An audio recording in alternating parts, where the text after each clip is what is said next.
Hey everyone, welcome back to my channel. Sorry for the hiatus. I've been away and haven't been cooking anything new much. Sharing with you today the perfect recipe if you have leftover rice, crispy fried rice balls.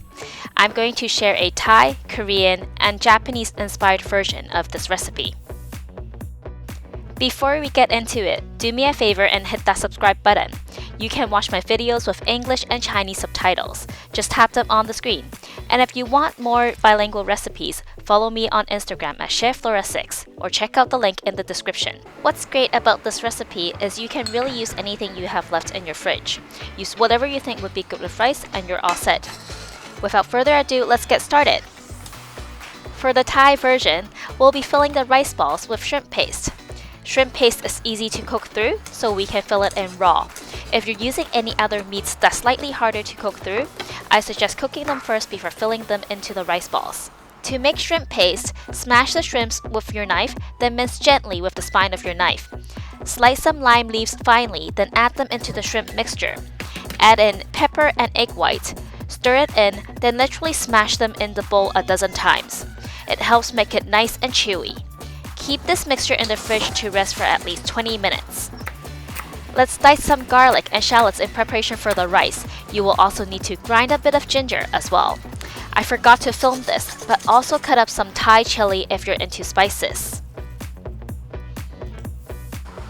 For the Korean version, take some kimchi and cut them up into smaller pieces. I like using scissors since they tend to die cutting boards.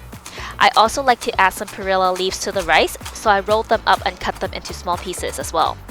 Finally, the last bit of preparation is to cut up any type of cheese for the Korean and Japanese inspired versions.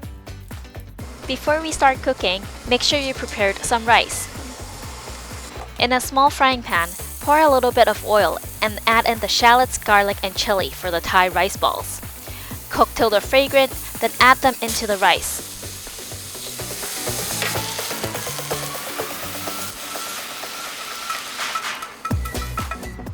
Make sure you add the grated ginger as well. Next up, we will saute the kimchi in the Korean version. We want to saute it till all the excess water is removed. Add them into the rice and also add chili powder if you like it spicier.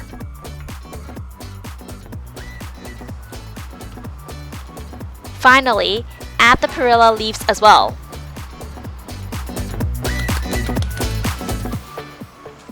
For the Japanese version, we will add the Japanese seasoning, furikake.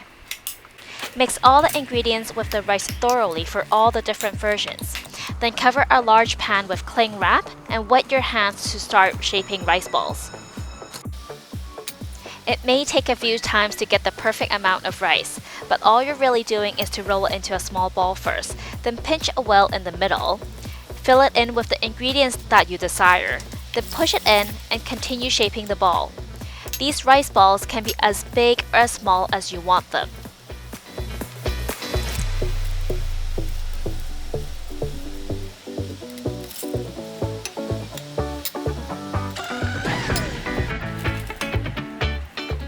Once you're done, you're ready to coat them with eggs and breadcrumb to prepare them for frying.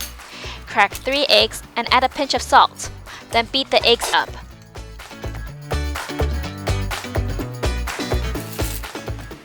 Give the rice balls an egg bath, then roll them in the breadcrumbs. I find panko breadcrumbs work best as it's flakier and crunchier.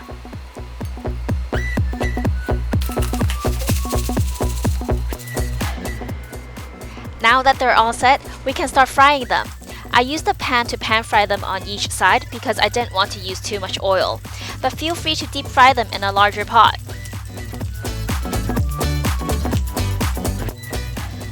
It'll take around 1 minute on each side to pan fry.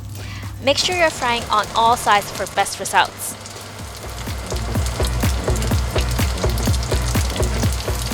Before putting in your second batch, remove the burnt crumbs at the bottom to avoid them sticking onto the clean rice balls. When they're done, put them in a tray on the side to cool off.